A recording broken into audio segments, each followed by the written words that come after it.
Ang mga tao ang hinahanap kasiyahan sa buhay.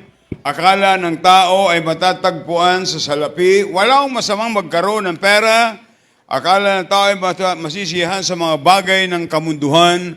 Pero tandaan po natin, lahat ng bagay dito sa lupa ay lilipas. Pero ang eternal na bagay ay hindi po lilipas, lalo pag tinanggap mo ang Panginoon Jesucristo bilang sariling tagapagligtas. Apo, kaya sabi ko nga sa Panginoon, Lord, please use my life this week, every day. I want to win soul. I want to take the gospel out. Alam nyo, ang aking challenge sa mga mananampalataya, alam nyo, minsan may mga taong bigyan mo ng babasahin. May tracts ako dito. Ang tracts 100% katiyakan ng langit. Pag pinamigay, itatapon ng iba. Pero pag colored, hindi nila tinatapon. Ayaw nila. Sabi ko, hindi bali po ayaw nyo, basahin nyo lang. Pagkatapos nyong basahin, ay pag ayaw nyo, itapon nyo na. Alam nyo, una po sa mga kapatiran, sa mga mananampalataya, if you are really truly saved, ay magkaroon tayo ng burden sa mga taong wala pa sa Panginoon. Ang kagandahan po sa ginagawa natin, hindi po relihiyon ang pinipresenta natin. Hindi po kung ang sino mang pinapresenta natin maliban lamang sa ating Panginoon Jesucristo. Sabi ko nga, kahit bigyan mo, sabi, ayaw ko niya. Sabi ko, pupunta kayo sa impyerno. Sabi ko, okay, let them go. Lahat ng tao na ayaw tumanggap sa Panginoon, talagang pupunta sa impyerno. Ang pinakamaganda, may hawak silang tracts. Hanggang sa impyerno, hawak nila yan. Pero hindi po ang tracts ang magsisave. Ang magliligtas ay ang Panginoon. At sa babasahin ito'y nandito napakasimple. Walang kaming ibang ipinipresenta kundi ang Panginoong Jesucristo. Ngayon pong hapon, nais ko pong basahin po ang Luke chapter 23. Luke chapter 23, sa aklat ni Dr. Lucas, kabanata 23. Babasahin ko po at sundan niyo po sa inyong Biblia para po tayo para mawala yung antok. Shall we all stand up, please, in respect to the Word of God? Luke chapter 23, verse 32 to 43. And no talking, please. Ako po'y nagmamakaawa na wala pong ingay at bigyan nating galang ang salita ng Diyos. Ang sabi po doon sa verse 32, ang sabi ng Bible, and there were also two other malefactors, and led them with him to be put to death. And when they were come to the place which is called Calvary, there they crucified him. And the malefactors, one of the right hand and on the other on the left. And then said Jesus, Father, forgive them, for they know not what they do. And they parted his raiment and cast lots. And the people stood beholding, and the rulers also with them derided him, saying, He saved others, let him save himself, if he be Christ, the chosen of God. And the soldiers also mocked him, coming to him, offering him vinegar, and saying, If thou be the king of the Jews, save thyself. And a superscription also was written over him in letters of Greek and Latin and Hebrew. This is the king of the Jews. And of the malefactors which were hanged, railed on him, saying, If thou be the Christ, save thyself and us. But the other answering rebuked him, saying, Dost not thou fear God, seeing thou art in the same condemnation? And we indeed justly, for we receive the due reward of our deeds, but the man hath done nothing amiss. And he said unto Jesus, Lord, remember me when thou comest into thy kingdom. And Jesus said unto him, Verily, verily, I say unto thee, today thou shalt be with me in paradise. Tayo po'y manalangin. Dakilang Diyos, maraming salamat po sa inyong salita na aming binasa. Patawad po sa aming mga kasalanan. Panginoon, salamat po sa 2,000 plus visitors na binigay niyo po sa amin. Panginoon, ito ang layunin. We want just to obey your commission to us to take the gospel out, to preach the gospel. Salamat po sa pagpaunlak po nila. Ngayong hapon, Panginoon, aming dalangin na ang kapangyarihan ng Banal na Espiritu ang gumawa po sa aming kalagitnaan. Kung mayroon dito mga hindi pa nakatiyak ng langit, huwag niyong papayagan na umuwi na walang katiyakan. Pagkapalaan niyo pong lingkod niyong gagamitin, sa aking sarili wala pa akong magagawa. Unless you use me, I'm just good for nothing. So I beg your power, Holy Spirit of God, empower me now, please. Thy name be lifted up. And by your word says, if I be lifted up, I will draw men unto me. Patawad po sa iyong makasalanan. Ito aming dalangin. Sa pangalan ni Jesus. Amen. Amen. Thank you and be seated, please. At salamat sa Panginoon. Meron ang tao po natin across the street. Nandun po. Ang tao ay nasa labas na. But praise the Lord. Kaya sabi ko, ang ating bansang Pilipinas ay ang I said no talking please. Ang bansang Pilipinas, ang nakita ko po, I've been in Israel, in Dubai, and Thailand, other countries, pero nakita ko ho na ang Pilipinas ay very open sa gospel. Sapagkat ang Pilipinas ay kumikilala na mayroong Diyos. Sa Guam din po, ganun din. Kasi pagkatapos ng mga prailing Kastila pumunta rito, sila pumunta ng Guam and Saipan.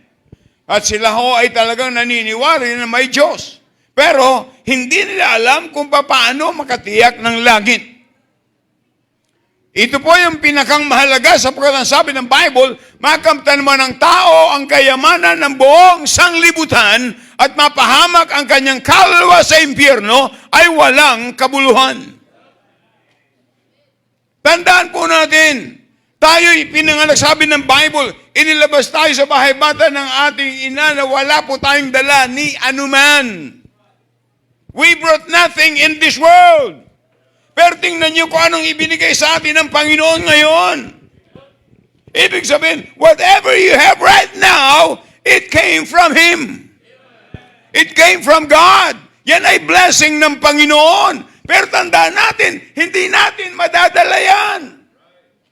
Hindi natin madadala ang lupain na minana mo. Hindi mo madadala ang bank account na minana mo. Hindi mo madadala ang sasakyan na minana mo. Hindi mo madadala kahit na ilang malitang pera yan. Hindi mo yan madadala. Kaya ang number one dapat na matiyak natin, saan tayo patutungo after this life? Itong binasa natin mga talata, ay ito po ay very known sa atin. Katatapos pa lang ng, tawag nun, Semana Santa. Ano ho? Holy Week. Sa katunayan, maraming nagpartisipasyon. Doon sa Pampanga, mayroon talagang nagpapapako, mayroon talagang minsan pumunta kami doon, 11 of them. Hindi naman sila ipinako, ginapos lang. Si Kristo hindi ginapos, pinako. Gusto lang gayahin ng Panginoon. Kahit na magpapako ka pa, gayahin mo ang Panginoon, yung dugo mo, dugong makasalanan. Pero ang dugo ni Kristo, dugong walang dungis, dugong walang kasalanan. Yan ang kaibahan. Kaya nga ngayong gabi po, ay ang mensahe, nais ko pong pamagatang, be sure of your salvation. Dapat tiyakin mo na ikaw ay tunay na ligtas. Tiyakin mo na ikaw ay tiyakin mo dapat kung ikaw ay patutungo sa langit. Sabihin natin, ako'y may relihiyon. Ang tanong ko, pag ako'y namatay, saan ako pupunta? Kung hindi ko tiyak ang langit, walang kabuluhan yung relihiyon ko. Si Kristo ay naparito sa lupa, hindi para magtatag ng iba't ibang relihiyon.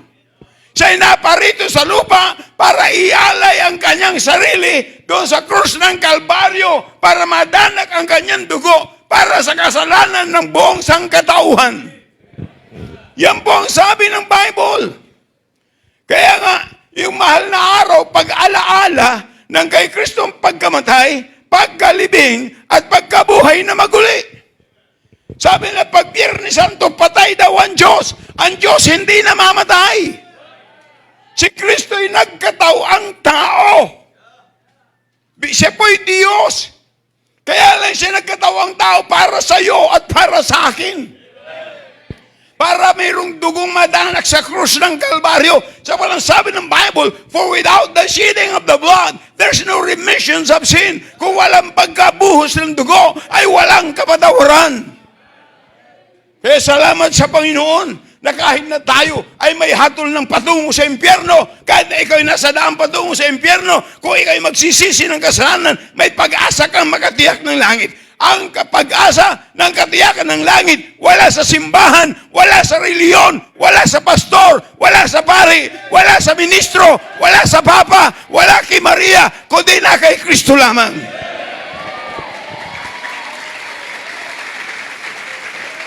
Kaya ating makita, mga kapatid, na kung mapapansin na, tingnan niyo po, nung binigyan natin pansin, mga kapatid, yung mga taong, nung si Kristo nakapako, nung siya'y nakapako, siya po'y hinahamak ng mga tao.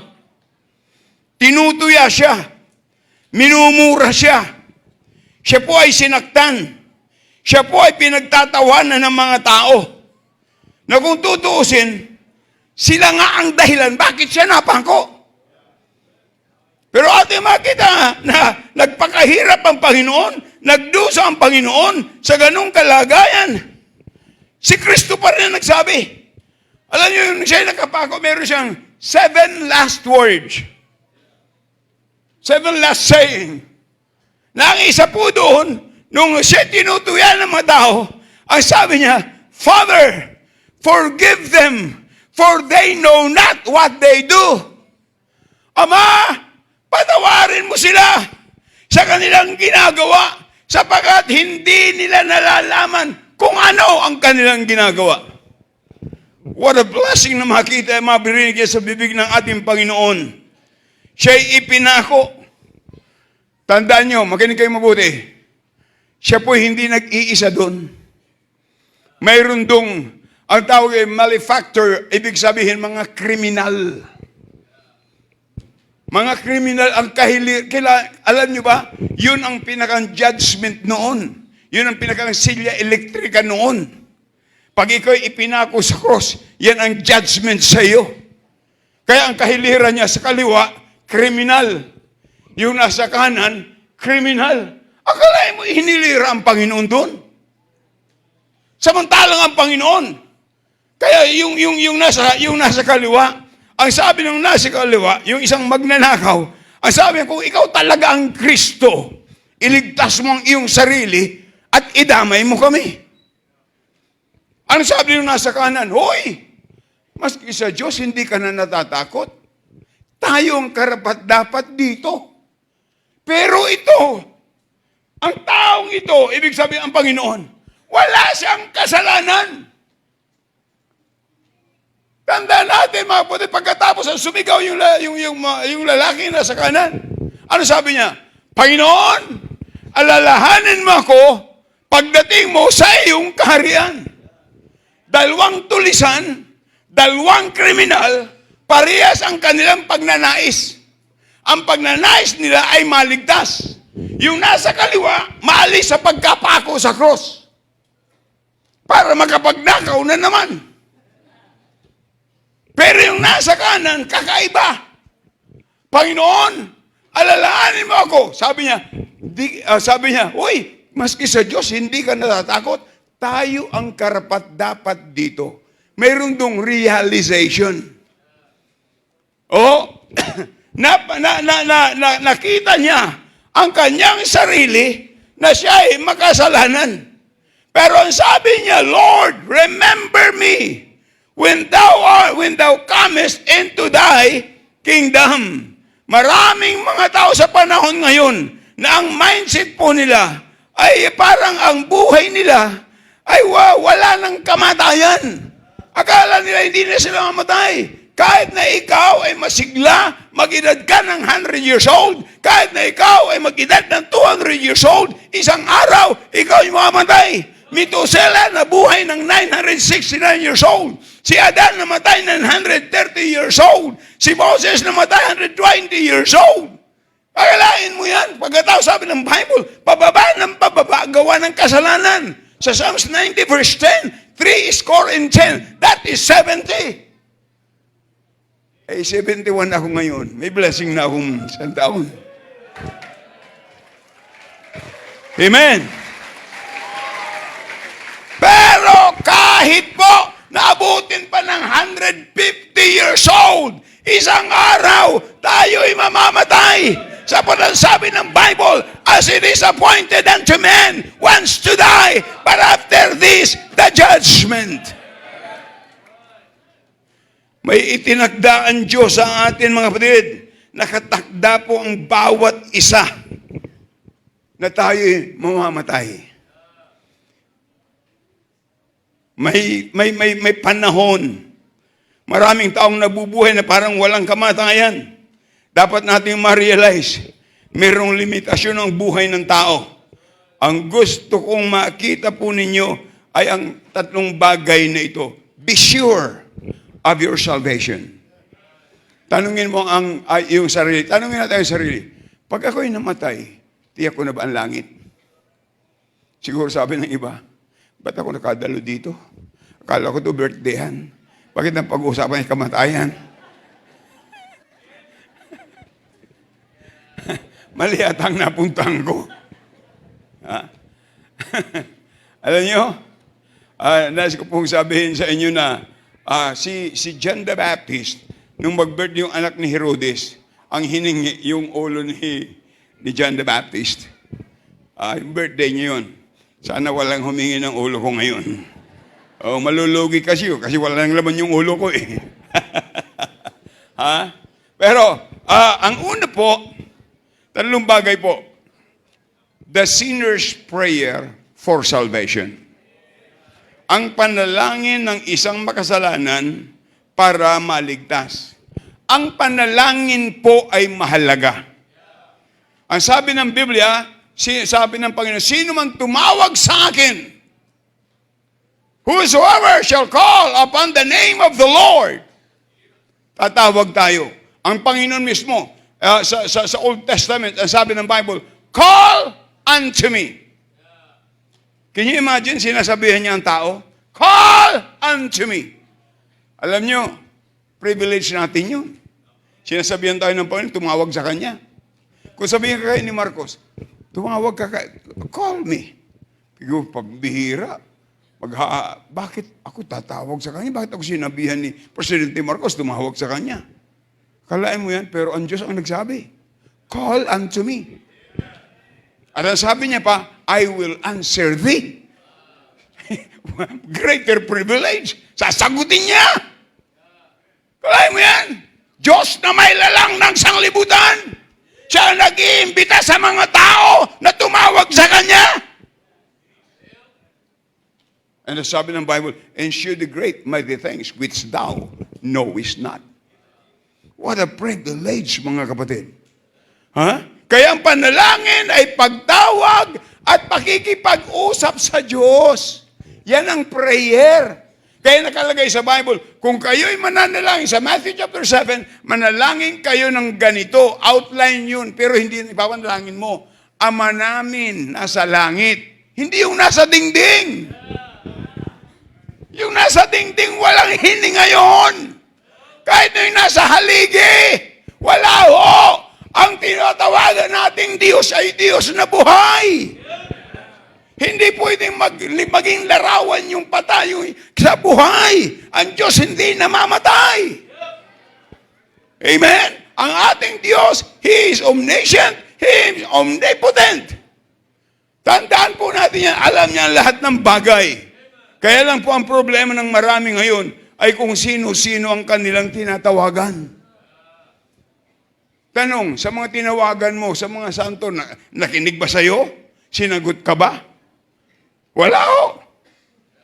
Ang Panginoon ang dapat nating tawagan, para sa ating katiyakan ng langit. Are you listening? Siya ang dapat nating tawagan. Bakit? Siya po ang naparito sa sanglibutan. Luke 19:10, for the Son of Man came to save, to seek and to save that which was lost. Siya'y naparito upang hanapin at iligtas ang nawawala. Sino yung nawawala? Tayo. Kaya hindi mo nasumpungan ng Panginoon, nasumpungan ka ng Panginoon. Tama si Pablo, chief of sinners. Wala nang mas makasalanan pa kay Pablo. Pero natagpuan siya ng Panginoon sa daan patungo sa Damasco, na siya'y pupunta sa Damasco para patayin, lipakin ang mga lingkod ng Diyos. Pero doon siya nahuli ng Panginoon. Nung maligtas siya, he became the greatest among the apostles. Kaya wala tayong mababasa sa Bible na pumunta si Kristo dito sa mundo para magtayo ng relihiyon. Wala kang mababasa sa Bible niyan. Ang Bible ay very clear. Siya po'y naparito upang ang tao ay maligtas at upang siya ang maging tagapagligtas ng bawat isa. At malinaw din po na maging pagtawag sa nang magnanakaw ay yung kanyang realization, yung kanyang repentance, yung kanyang pagsisisi. Opo, sabi niya, kahit sa Diyos hindi ka na natatakot, dapat lang talagang dito tayo. Di na-realize niya, kabayaran yun ng kasalanan. Kaya importante na bawat tao ay makilala na siya ay makasalanan. Dapat po tayo makilala natin tayo ay makasalanan. Sabi sa Romans 3:23, ang lahat ay nagkasala nga at hindi nakaabot sa kaluwalhatian ng Diyos. Ang ibig sabihin ng lahat, kasama si Pastor Ed, kasama kayo lahat.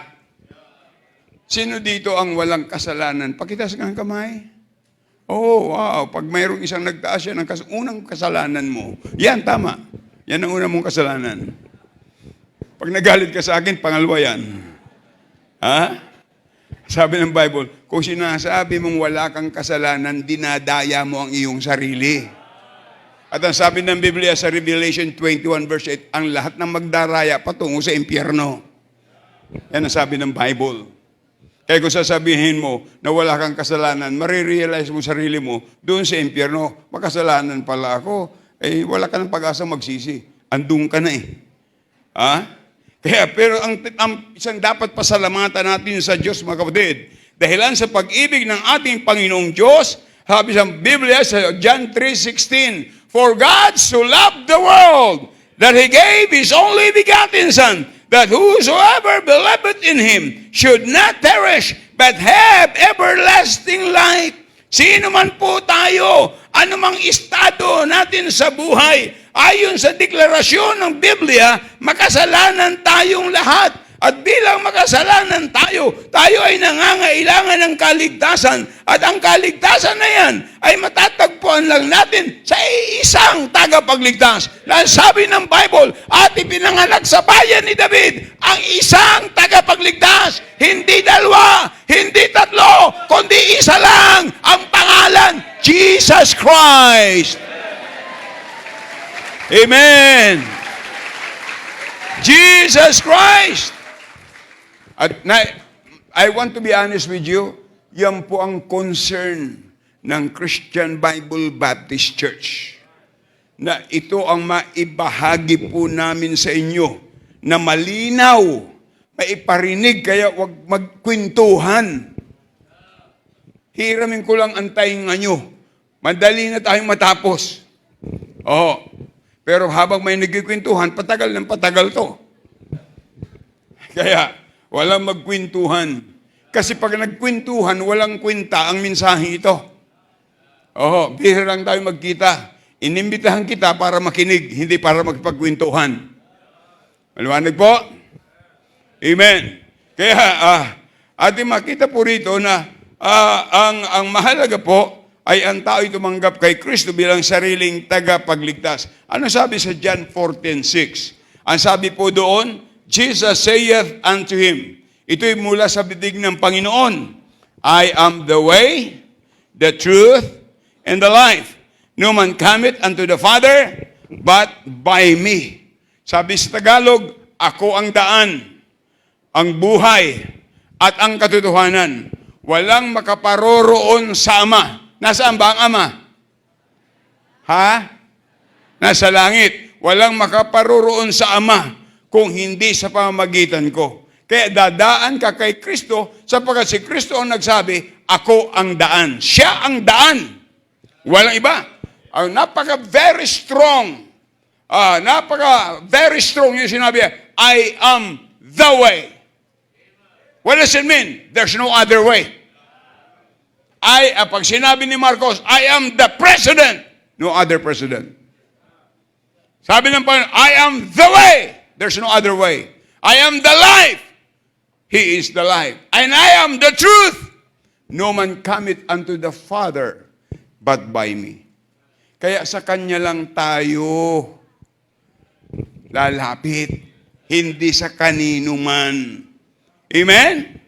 Siya ang katotohanan. At sino man hindi makakapunta sa langit kung hindi sa pamamagitan niya. Kaya ang pagsama at pagsapi sa baptist, kung sasapi ka sa baptist para ikay makarating sa langit, hindi po namin yan itinuturo.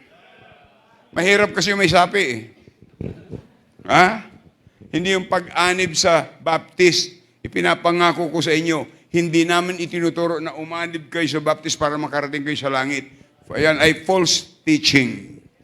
Apo, ang tinuturo namin ay katulad ng sinabi ni John the Baptist nung makita niya si Kristo. Ano sabi niya? Behold the Lamb of God which taketh away the sins of the world. Kaya ang itinuturo ng Baptist si Kristo, walang iba. Kasi yan ang nasa Bible. Amen? Kaya tingnan niyo po, ang Biblia po ay nagtuturo na si Kristo lang ang tagapagligtas, walang iba. Tingnan niyo, sabi ng Bible sa Matthew 16, verse 13 to 18. When Jesus came into the coast of Caesarea Philippi, he asked his disciples, saying, whom do men say that I, the Son of Man, am? Ang sabi ng iba, and they said, some say that thou art John the Baptist, some Elias, and others Jeremiah, or one of the prophets. Ang sabi ng Panginoon, he said unto him, but whom say ye that I am? Sabi sa verse 16, and Simon said, Peter answered and said, thou art the Christ, the Son of the living God. And Jesus answered and said unto him, blessed art thou, Simon Bar-Jonas, for flesh and blood hath not revealed it unto thee, but my Father which is in heaven. And I say also unto thee, that thou art Peter, upon this rock I will build my church. Hindi po si Pedro ang tinayuan ng simbahan. Opo. Kasi kung si Pedro tinayuan ng simbahan, mahuna yun. Kasi 3 beses niya dininay ang Panginoon. Hindi pwedeng gamitin yung mahuna. Kinakailangan matatag. Kaya ang church nakatatag sa Panginoong Jesucristo. Amen? Kaya tingnan niyo. Pero si Pedro ginamit ng Diyos. Mag-preach. Na yan ay nakarecord sa Acts 2:41. Nakalagay doon. Then they that gladly received his words were baptized, and the same day there were added unto them about 3,000 souls. Kala mo, one preaching ni Peter, 3,000 souls ang naligtas, at sila ay nagpatuloy. And this sa verse 47, praising God and having favor with all the people, and the Lord added to the church such as should be saved. Kaya mga kapatid, walang ibang ipinangangaral si Peter, kundi ang Panginoon Jesucristo. Pag tumawag kayo kay Pedro, sasabihin ni Pedro, hindi sa akin, kay Kristo. Oho.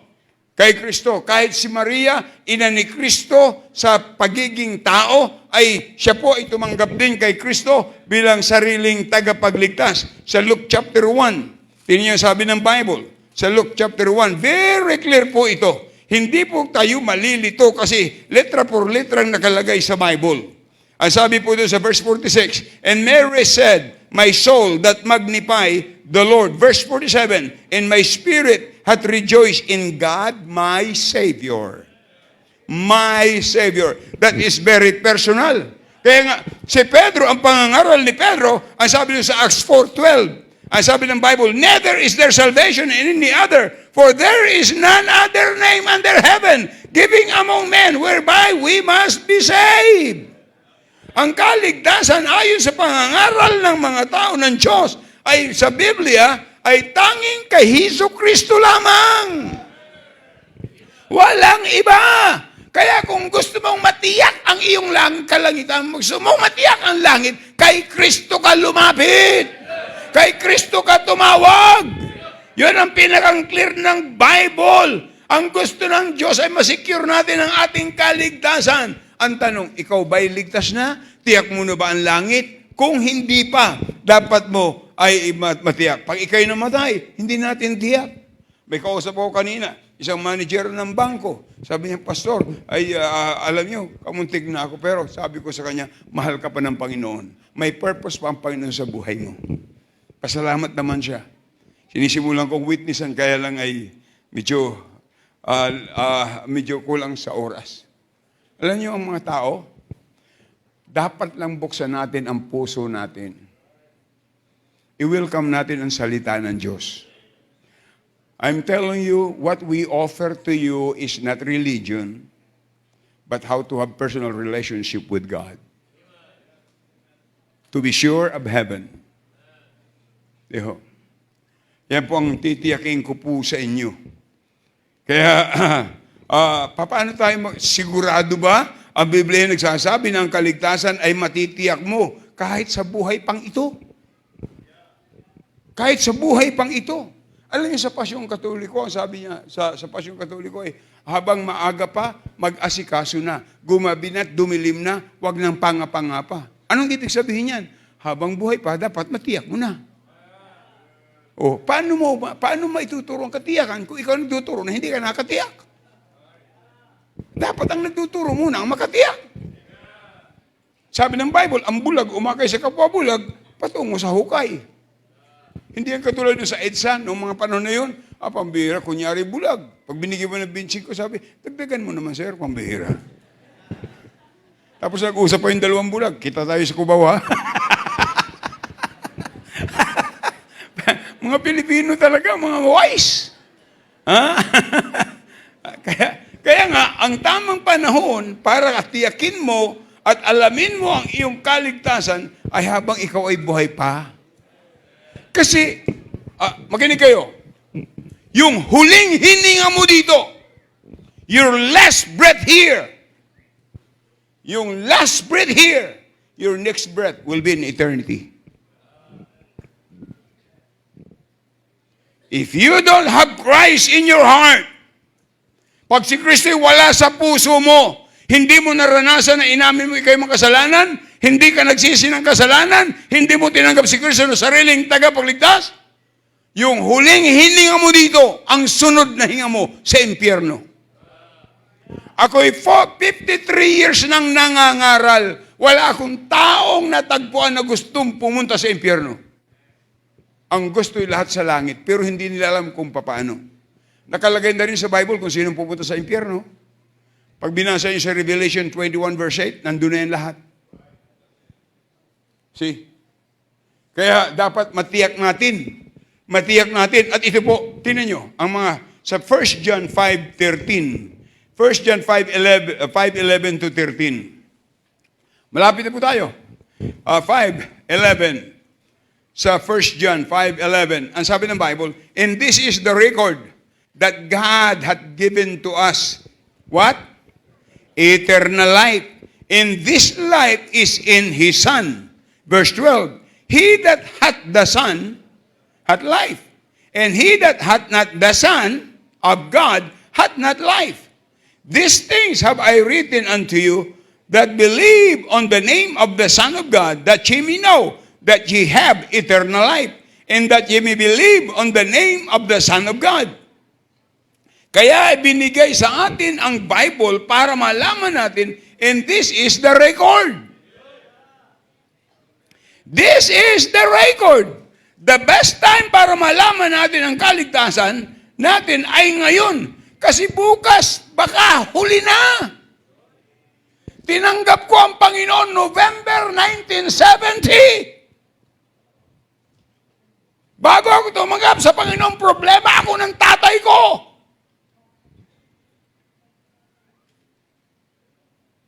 Bata akong naalipin ng bisyo. Between 10, 11 years old, natutong manigarilyo, natutong mag-inom. Nung nasa high school fraternity, naging miyembro ng Bahala na gang.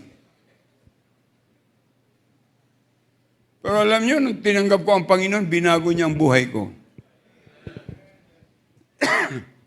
Yan sabi ng Bible, if anyone be in Christ, is a new creature. All things are passed away, behold, all things are become new. Dapat mapaghandaan natin habang buhay pa tayo. Kasi, ang kamatayan, makinig kayo, ang kamatayan ay unpredictable. Sabi, ang lakas-lakas nun. Bakit nawala na siya? Diyan sa Las Villas, may mga ako diyan nagwo-walking.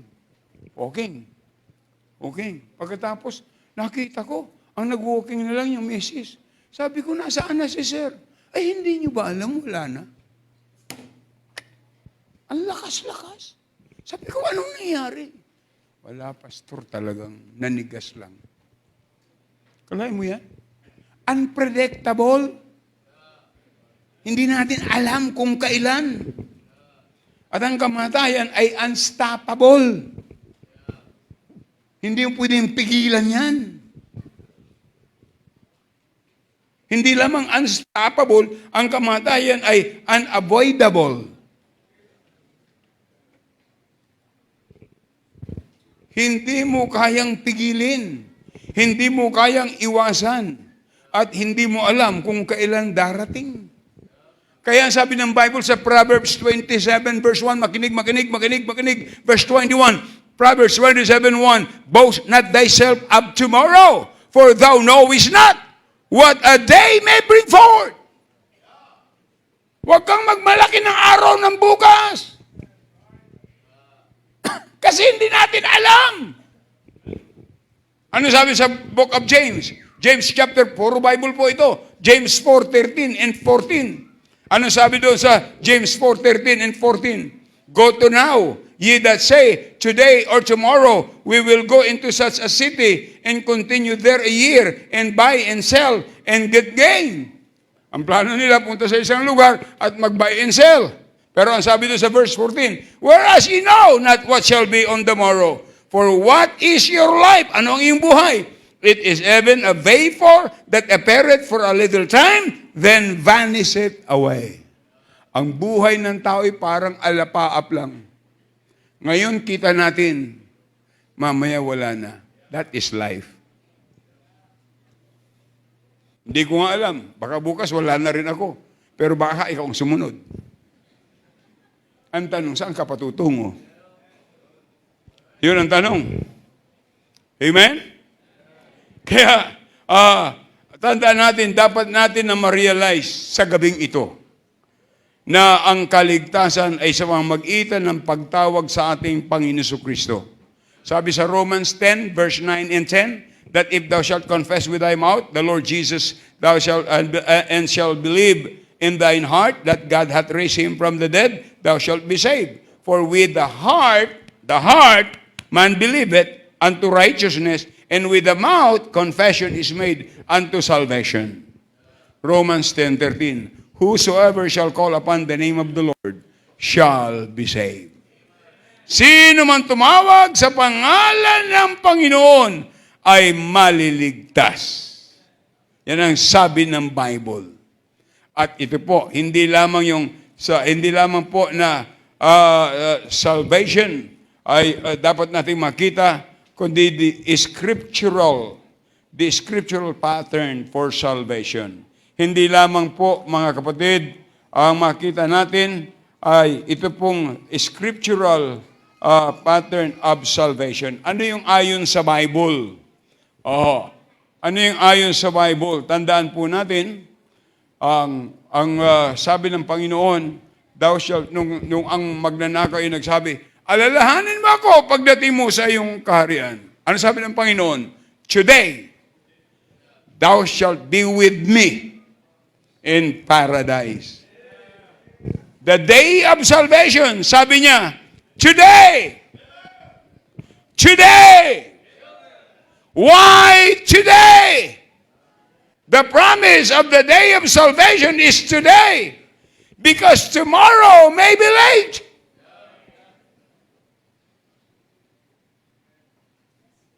See, today. And then, look at the delight of salvation. Yung kagalakan ng kaligtasan, thou shalt be with me. Pangako ni Kristo yan. Today, thou shalt be with me. Hindi niya sinabing, magpakabait ka muna ha. Huwag ka na muna magnakaw. Ha? Hindi. Pinatawad niya na. Ang sabi niya, today, thou shalt be with me. Kalain mo, isang tulisan, kriminal, magnanakaw, pinakuha ng Panginoon, you will be with me. Ganang kabait ang Diyos pag ikay humingi ng kapatawaran. And then, sinabihan niya kung saan siya pupunta. Sabi niya, and today, thou shalt be with me. Saan? Destination, paradise, heaven. Yan ang pangako ng Panginoon. Kaya ang scriptural pattern ay umamin ka, aminin mo na ikaw isang makasalanan at ang kabayaran kasalanan natin ay sa impyerno at pagsisihan natin ang ating kasalanan, tanggapin natin si Kristo sa ating puso na sariling tagapagligtas. Kaya ang pattern na tinuturo ng Bible, aminin natin na tayo makasalanan, hingi tayo ng tawad, pagsisihan natin ang ating kasalanan, at buksan natin ang ating puso para tanggapin si Kristo bilang sariling tagapagligtas. Hindi yan complicated, mga kapatid. Hindi yan complicated. Hindi ka na magpipinitensya. Kasi si Kristo na nagpinitensya para sa iyo at para sa atin. Wala pa tayo, ginawa na ni Kristo. In fact, ang huling salita ni Kristo, it is finished! Tinapos niya na. Kaya si Kristo, minsan lang siya namatay, minsan siya nabayubay sa krus ng Kalbaryo, at hindi na kailanman mauulit. Pumunta kami ng Israel, pinuntahan namin yung Garden Tomb, kung saan siya inilibing. Andun yung bato, na gumulong, andun yung cross, kung saan siya ipinako. Andun yung inilalatigo sa kanya, na may parang sima, na hahatakin. Pagkatapos, andun yung ikinuro na sa kanyang tinik, na 1.5 inch. Akalaan mo yan? Lahat. Kaya unti-unting naubos ang dugo ni Kristo. At sabi niya, it is finished. Pero bago siya namatay, sabi niya, gibayin niyo ang templong ito, 3 araw ay muli kong itatayo. Ibig sabihin siya ay muling mabubuhay. Maraming nagtayo ng relihiyon hanggang ngayon, nasa libingan pa rin. Pero si Kristo nung sinabi niya, 3 araw, out from the grave, He arose! Siya'y muling nabuhay. At siya'y umakyat sa langit. At siya ngayon, sabi ng Bible, for there is one God and one mediator between God and man, the man Christ Jesus. Kaya sabi ng Panginoon, sino man lumapit sa akin, ay hindi ko itataboy. Kaya sabi ng Bible, sino man tumawag sa pangalan ng Panginoon, ay maliligtas.